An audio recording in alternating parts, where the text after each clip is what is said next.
हाड़ी रानी की कहानी। यह कहानी है मेवाड़ की, कहानी है राजस्थान की और एक रानी के ऐसे बलिदान की जिसकी कल्पना भी नहीं की जा सकती। हम बात कर रहे हैं हाड़ी रानी की, जिनके बलिदान के किस्से इतिहास के पन्नों में स्वर्ण अक्षरों में अंकित है। उन्होंने अपनी मातृभूमि के खातिर अपना सिर कलम करने से पहले एक बार भी नहीं सोचा और खुशी खुशी अपनी बलि चढ़ा दी। हाड़ी रानी के बलिदान की कहानी सुनकर लोगों का मन विचलित हो जाता है। उन्होंने मेवाड़ के लिए जो किया उसे आज भी याद किया जाता है और लोग उनकी पूजा करते हैं। उनकी महल में आज भी लोग उनकी वीर गाथा को महसूस करते हैं। आज हम आपको हाड़ी रानी की इस बलिदान की पूरी कहानी बताने जा रहे हैं। तो चलिए जाने मेवाड़ की वीरांगना हाड़ी रानी के बारे में। कौन थी हाड़ी रानी? हाड़ी रानी राजस्थान के महाराज हाड़ा चौहान राजपूत की बेटी थी। उनकी शादी मेवाड़ के सलूम्बर के सरदार रतन सिंह चुंडावत से हुआ था। शादी के कुछ ही दिन बाद उनके पति सरदार रतन सिंह को एक युद्ध में जाना पड़ा। सरदार रतन सिंह अपनी नई नवेली दुल्हन को छोड़कर नहीं जाना चाहते थे, लेकिन राजपूती होने के नाते वह अपने धर्म से पीछे नहीं हट सकते थे। वह जाने के लिए राजी हुए और रानी से एक निशानी मांग ली ताकि उन्हें याद करें तो उसे देख लें। मगर रानी ने जो निशानी दी उसकी कल्पना कर पाना उनके लिए भी संभव नहीं था। किंवदंतियों के अनुसार किशनगढ़ के राजा मान सिंह और औरंगजेब के बीच युद्ध होना था और औरंगजेब ने किशनगढ़ पर आक्रमण करने की पूरी तैयारी पहले से ही की हुई थी।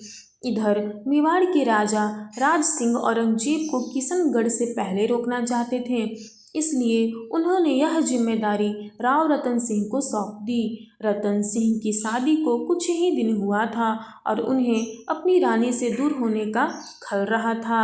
युद्ध में जाने का मन न होते हुए भी उन्हें जाना पड़ा, लेकिन जाने से पहले उन्होंने अपने सैनिक को रानी से उनकी निशानी मांगी ताकि युद्ध में उन्हें रानी की जुदाई का एहसास न हो। हाड़ी रानी समझ चुकी थी कि उनके पति प्रेम के मोह में हैं और शायद वह अपना काम ठीक से न कर पाए।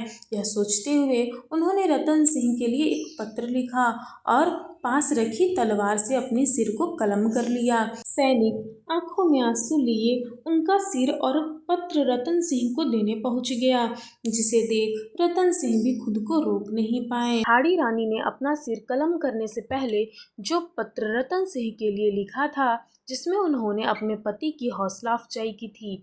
हाड़ी रानी ने उन्हें युद्ध में आगे बढ़कर दुश्मनों को रोकने के लिए प्रेरित किया था। उन्होंने रतन सिंह पर पूरा विश्वास दिखाते हुए लिखा था कि वह इस काम को पूरी कुशलता से कर सकते हैं।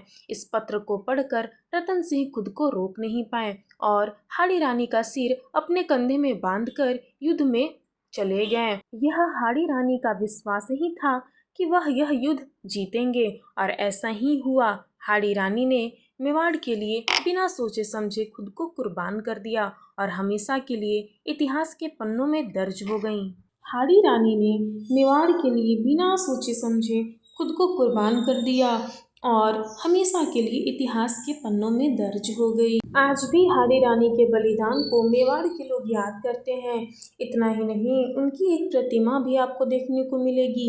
सलूम्बर स्थित हाड़ी रानी महल आज आकर्षण का केंद्र है और जो भी यहाँ घूमने आता है वह इस महल की भव्यता को देख सकता है और हाड़ी रानी की कहानी का महसूस कर सकता है। उनकी प्रतिमा के साथ हाड़ी रानी के बारे में विस्तार से लिखा गया एक बोर्ड भी लगाया गया है, जिसे पढ़ा जा सकता है और उनके बारे में जाना जा सकता है। यह थी उस रानी की कहानी जिसने खुद अपने पति और मातृभूमि के लिए खुशी खुशी कुर्बान कर दिया। अगर आप कभी मेवाड़ जाएं तो उनके बारे में जान सकते हैं। आपको यह कहानी कैसी लगी हमें ज़रूर बताएं। इस तरह की अन्य कहानी पढ़ने के लिए हमारे चैनल को सब्सक्राइब करें।